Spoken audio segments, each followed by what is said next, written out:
Hey, it's Don with JobInterviewTools.com. I got an email the other day from a guy asking me for some last-minute interview advice, interview tips, and preparation. His name's David.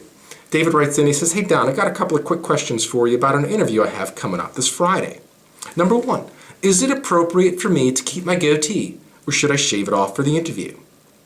Number two, I provided a desired salary to them, but I'm not sure of the range. Is it appropriate for me to email the interviewer ahead of time and request the range?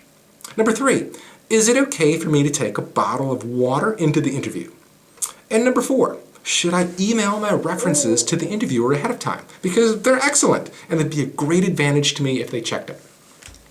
Okay, David, let's start off with the goatee. I think your goatee is going to be fine as long as you keep it trimmed.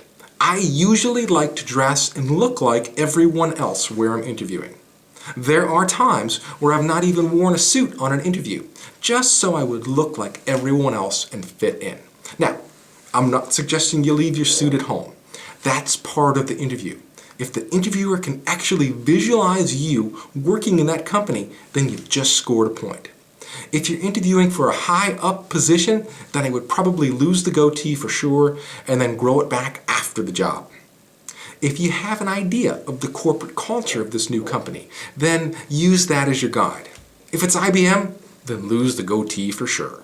Now, don't ever discuss salary in email because you can never see or hear their reaction, which is very important.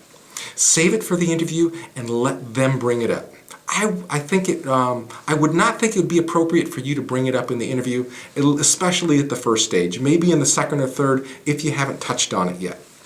Now, at this point, your focus should not even be on salary. Make sure you're a fit for the job. If so, the interviewer will most likely bring it up at the end of the interview. If they don't, then it'll be okay for you to inquire about the range. But don't ask too many specifics, benefits, perks, vacation. Now, personally, I like to get this question answered on the phone after they first contact me. That way I can find out if I even want to go on the interview. One of my first questions is always, what is the salary range for this position? I do this to make sure they're in my ballpark, so I'm not wasting my time. If I find they're $20,000 less than I'm willing to take, then I'll just pass on the interview. But you are past that point, so you should save that part for the interview. Now, as for your bottle of water, yes, that's a good idea. I always do, but usually I'm always offered water at every interview I go to. Now, for your question about references, no, don't email your references. Never offer references. It's way too pushy. Only offer references on request. Never put them on your resume or attach them to your resume. If they ask for your references, that means they are strongly considering making you an offer. Usually the employer asks for references, and they do this after the second or third interview.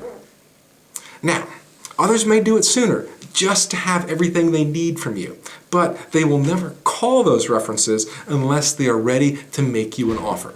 It's actually a lot of work to call references. So I hope it answered all of your questions. I wish you all the best on your interview. I hope you get the job. This is Don Georgevich for Job Interview Tools. We'll see you next time. Bye-bye.